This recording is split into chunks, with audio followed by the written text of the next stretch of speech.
Hello everyone, welcome to our YouTube classes this tutorial. तो देखिए previous lecture में हमने क्लास 9th RS अग्रवाल का ट्रायंगल चैप्टर एक्सरसाइज 8 किया था जिसमें क्वेश्चन नंबर 4 तक कर लिया है। अब हम ऐसा ही एक क्वेश्चन है क्वेश्चन नंबर 4 के जैसा क्वेश्चन नंबर 5 इसे देखते हैं। अगर आपको इस वाले चैप्टर में या किसी चैप्टर में कहीं में प्रॉब्लम हो तो कमेंट करके आप पूछ सकते हैं। ठीक है, तो चलिए प्रोसीड करते हैं, देखते हैं क्या इसे करना है।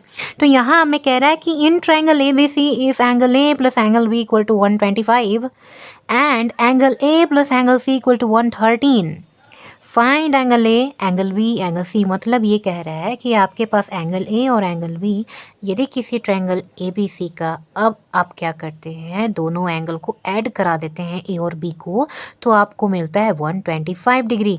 और एंगल ए और एंगल सी को जब आप ऐड कराते हैं उसी ट्रायंगल का तो आपको मिलता है 113 डिग्री।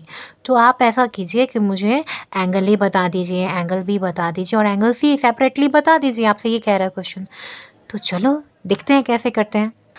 तो अब हम यहाँ पे ऐसा करते हैं कि यहाँ सारा का सारा नोट कर लिया। ट्रायंगल ए बी सी है, angle A angle B add करने पर 125, angle A angle C add करने पर 113 और हमें फाइंड करना है angle A angle B and angle C. तो चलो स्टार्ट करते हैं। सबसे पहले आप क्या कीजिए, angle A plus angle B equal to 125 जो आपको दे रखा है इसको इक्वेशन सपोज कर लो 1, और जो angle A plus angle C equal to 113 आपको दे रखा है इसको इक्वेशन नंबर 2 कर लो। अब आप जानते हो ना, आप क्या जानते हो कि बाई एंगल सम प्रॉपर्टी की sum of all angles of a triangle is 180। हम सब ये जानते हैं कि क्या होता है कि sum of all angle of a triangle is 180, ऐसा होता है, जानते हैं। तो यहाँ पे क्या मतलब ऑल एंगल मतलब ए भी बी भी और एक सी आता है इक्वल टू कितना होता है 180 होता है ना। आप इस प्रॉपर्टी को जानते हैं ना, आपको इसको याद रखना है। ठीक है, यहाँ पे हम लोग यूज़ करने जा रहे हैं इसलिए मैंने आपको एक सेपरेटली ऐसा लिखवा दिया है।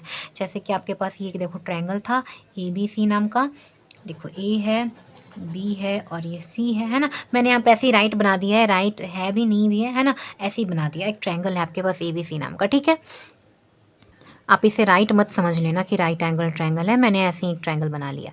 तो अब आपको ये वाला पार्ट याद रहना चाहिए, आपका ये बहुत हेल्प करेगा, है ना। तो अब आप लिखिए कि adding equation 1 and 2, adding equation 1 and 2, आप इन दोनों को ऐड करा लो। तो यहाँ से क्या होगा, जो लेफ्ट साइड वाला जितना पार्ट है उसको ऐड करा लो लेफ्ट में, राइट वाला को राइट में। Angle A plus angle B ये देखो लेफ्ट में है, plus angle A plus angle C ये दोनों ही लेफ्ट में है। लेफ्ट वाला लेफ्ट में, राइट वाला राइट में। राइट में क्या है 125 प्लस 113, है ना। इसको ऐड करा लिया। अब आप क्या करा लो, इसको अरेंज करा लो, एंगल ए एंगल बी और एंगल सी एक साइड लिख लो। अब आप देखोगे कि एक एक्स्ट्रा एंगल ए है, इसको बाहर हटा दो ब्रैकेट से, है ना, बाहर कर लेते हैं। अब इन सबको ऐड कर लो, 5 और 3 8 हो जाएगा, ये 3 हो जाएगा, ये 238 हो जाएगा, है ना। अब यहाँ पे देखो ये ए प्लस बी प्लस सी एक साथ आ गया। अब हम क्या यहाँ पे जानते हैं ना बाई एंगल सम प्रॉपर्टी की, angle A plus angle B और एंगल सी को ऐड करोगे तो 180 आएगा। तो इसका वैल्यू बस यहाँ आपको बिठा देना है। तो यहाँ पे लिख लो 180 in angle A angle B angle C की जगह पे हमने क्या कर दिया 180 प्लस एंगल ए ऐसे ही और 238 को ऐसे ही लिख दो। यहाँ पे रीज़न क्या डालोगे, तो यहाँ पे डालना by angle sum property, by angle sum property, यही बात है। मैं शॉर्टली यहाँ पे मैंने लिख दिया प्रॉप करके, है ना, प्रॉपर्टी। अब आप यहाँ पे इसका एंगल ए का वैल्यू निकाल लीजिए। देखिए इधर लेफ्ट में क्या है प्लस में है, उधर आएगा तो क्या बनेगा माइनस में। ए को यहीं छोड़ देना, इस 180 को इस साइड ले आना। देखो 238 इधर और ये इधर था तो इधर आएगा तो क्या बन जाएगा, उधर प्लस में है तो इधर आके क्या बन जाएगा माइनस में। ठीक है, एंगल ए का वैल्यू निकालो, ये बनेगा 8, ये बनेगा कितना